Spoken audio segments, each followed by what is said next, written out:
Hi there, this is Haddad here again. So in this lecture, I'm going to start building up the ISP. So at this moment, I do not have any configuration. We're going to use four routers for the core. One router, which is the ISP, this one that is providing us the internet. We have 4 routers in our core ISP, and then we can distribute internet to our customers. So we have to start configuring everything from scratch. Now, the first thing that we have to think of is that we need to do BGP peer with our ISP, and we have to publish to them our public IP addresses. So that means all the world would know about our IP addresses, the public IP addresses. And we should get the route from the BGP from the ISP. So that's what we are going to do in this lab. We have a lab of 10 points. Before I start doing those points, let me just go and show you what is the scenario that we are going to work on through all this course. And then I will come back to the points to start doing the BGP between the ISP router and my edge router, which is called router 2. So this is my scenario. This is my ISP. What you see here, all those router 2, 3, 4, and 5, those are the ISP routers. So this is my ISP. Now, what I want at the end, that this router, which is for a customer, and this router as well for a customer to be able to go to the internet from my core network. Now, the first thing that we have to think of is to make BGP peer with the ISP. So this is an ISP router, and it is connected to the internet. It has a BGP autonomous system number. Then we need to make peer with them. And then we have to tell them that we have public IPs. Then you have public IP yourself. You have to advertise your public IP or publish them to the internet. So then you send them to the ISP. So all the world knows that in case anyone wants to reach to any of those public IPs that my ISP has, then they should come from that side. So that means we need to make the BGP peer between those two routers. We have to publish the public IPs. And of course, we should ask to the ISP to not send us the whole BGP routes, which are something like 700,000 routes. So to not make our router full of BGP routes, what we can ask the ISP to do is just to give us a default route on BGP. Then it's like one route on, because anyway, to go to the internet, we only have this way to go, right? So this is one ISP. So why should we really take all the routes of the internet? So what we can do, we can just ask them, put for us a default route on BGP. So in my lab now, I'm going to focus on doing this router. Actually, we never have to work on the ISP router. That's something the ISP do it. But just because it's a lab now, I'm going to work on the ISP router to show you how the ISP normally configure their router. And then I'm going to start working on router 2 to make the BGP peer to publish the public IP address to the BGP. So this is what we're going to do in this first lab. Let's go now back to the points and start doing them. Point number 1, set IP address on Ethernet 1 of the ISP as per the graph. So let me just put the graph here. And let's go to the ISP router. Again, I do not have at all any configuration on any of those routers. So those 7 routers that you see in front of you, we don't have any configuration. They have just blank configuration on it. So we have to configure now the IP addresses, which is something I think that you already know, but let's do it. So we go to the ISP router. Let's check. This is the ISP router. So I'm inside the ISP. Look to the name over here. Again, we never work on the ISP router, but just as it is a lab now, I'm going to work on it. So let's put an IP address on the ISP router. If we look to the picture, the IP address on the ISP router is on Ethernet 1, which is 192.168.1.1/24. It is on the interface Ethernet 1.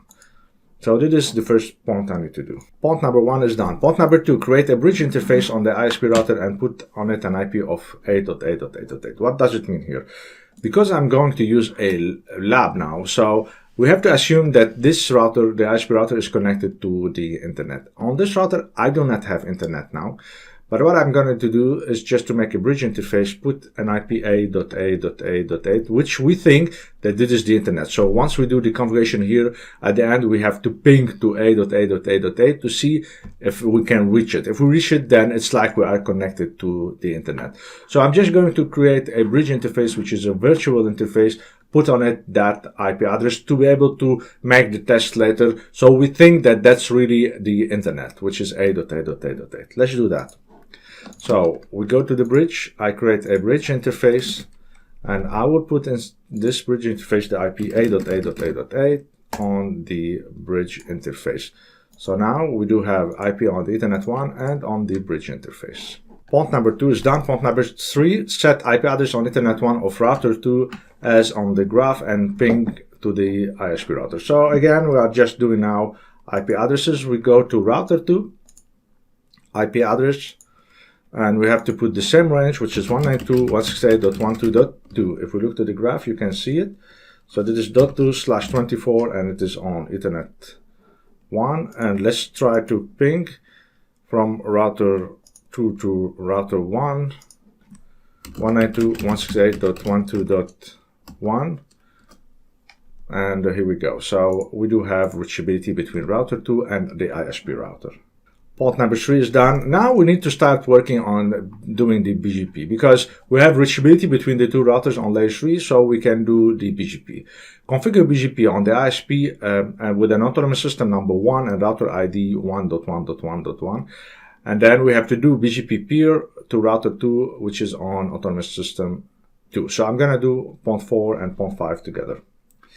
So we have to assume that at this moment, this ISP is an autonomous system number 1. And this core network, which is my network, which is also another ISP, is autonomous system number 2. Okay, so I'm just using the simple numbers because that's a lab. And we need to do the BGP peers between those two autonomous systems. So we go to router 1, which is the ISP router actually.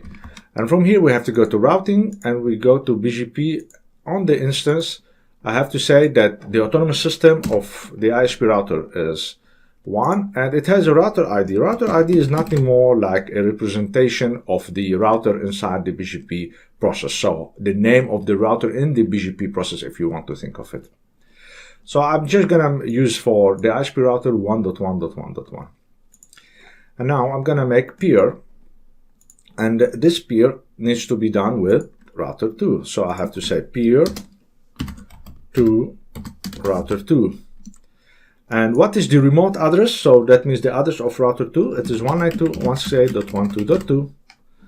What is the remote autonomous system of the router 2? We said that it is inside autonomous system number 2.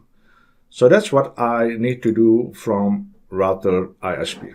Port number 4 and 5 are done. Port number 6, go to router 2 and we have to do the BGP peer with the ISP router. So we have done the BGP peer from router, which is ISP. Now we have to do it from the router 2. So we go to router 2, and from here we have to go to routing BGP. Inside the instance, this router, which is router 2, it's inside autonomous system 2. I'm going to use this router ID 2.2.2.2. And it has to do peer with the ISP router, which is, here we can just say peer to ISP 192.168.12.1, which is inside the remote autonomous system here, number 1. And then okay, now we have to look here. It is still idle. In a moment we should be having established. So here we go. So now we see that the peer has been established. That is the BGP peer between my router, which is my edge router on my network, and the ISP router, and it has been established. As now the peer on BGP has been established, we can now advertise our public IP. So think that you have received from IANA a public IP of /24. So you have to tell all the world that those public IPs are for you. Then you have to publish them to the ISP router. Point number 6 is done. Point number 7, configure the ISP router to give you a default route on BGP and check if router 2 has received the default route. So in case you are already now working on a real scenario, then once you do the BGP peer, and if the ISP router doesn't do anything, then you will see that you receive the full BGP routes of the whole internet, something like 700,000 or maybe more prefixes that you can get from the internet. So that means on your routing table over here, if you go to IP route on router 2, you should receive here, you see that your routing table is full of prefixes that are from the internet, which is something I highly advise that you speak to your ISP router, in case you only have a single home, like one link to the ISP router, just tell them that we don't want all those prefixes to be received. We just want to receive a default route. Of course, now we didn't get them because we are not really now using real autonomous system, real BGP. So what we are doing now is just we're doing a lab. But in case in real scenario, you should see already that your routes are full from prefixes from BGP. So what you can do is to discuss with the IT engineer of the ISP, tell him that, you know what, I don't want the whole prefixes to be received. Just give me a default route on BGP. So how to do that? Now on router 2, we don't see anything now. We can go to the ISP router, and the ISP router over here, which is the engineer, should go on the peers, and inside the peers here, he should do default originate. You see that? Default originate. Let's move it a little bit. So on the default originate, he will say always or if installed. So always insert a default route to everyone, or if installed, that means if I have a default route, then install it to them. But I prefer to use always because that's, anyway, this router is going to be the gateway for my whole core network. So that's what it needs to be done. Now you see that it went idle, then established. Now if I go to router 2, look, I have received the default route, and it is DAB, Dynamic Active BGP. So this default route is received from BGP. And now you can see that that's what I need. I don't want to receive all the prefixes from BGP. Only a default route is more than enough. Point number 7 is done. Point number 8, ping from router 2 to 8.8.8.8. Is it reachable? Remember that we said that we have here a interface we call the bridge, which is 8.8.8.8, which is like the internet. So now I want to check if this router is able to ping to 8.8.8.8. So it's able to go to the internet from BGP. So let's try to do that. We go to router 2, and from here we can go to tools, ping, and we can ping 8.8.8.8. And that's it. So start, here we go. You see, I'm able to reach 8.8.8.8. Very good. So now the BGP is working, and you see we didn't have to do any NAT, anything. That's BGP. So I'm able to reach to 8.8.8.8 from BGP. Point number 8 is done. Point number 9. Now we need to publish the public IP address. So let's say that we have received from IANA public IP addresses. Here I have used 10.11.12.0/24. I know those are private IP addresses, but again, there is a lab. Let's assume that 10.11.12.0 are public IP addresses. So the number is not now very important. Let's assume that those are the public IP addresses. There are private IP addresses because I'm doing a lab now. So 10.11.12.0/24 is my public IP address. So how to publish it? So let's to say to all the world, like, hey guys, if anyone wants to reach to my public IP addresses, then I am here. They are on my autonomous system number 2. So then all the world can reach it. All right. So to do that, we have to go to router 2. We already have the peer on BGP with router 1. So what I need to do now is to go to BGP again and on the network. So if I say here plus and I publish them, so I say 10.11.12.0/24. So I just published them and I have synchronized here checked. So I'm going to speak about synchronized in a moment. So if I just make them publish, so that means now I'm publishing those public IP addresses. I'm saying to the ISP router that those are my public IP addresses in BGP. Tell all the world about it. But if we look to the ISP router, he should not see them yet. So if we go to IP routes, you see he doesn't know about them. There is a reason why. Let me show you what is the reason. If we go back to router 2,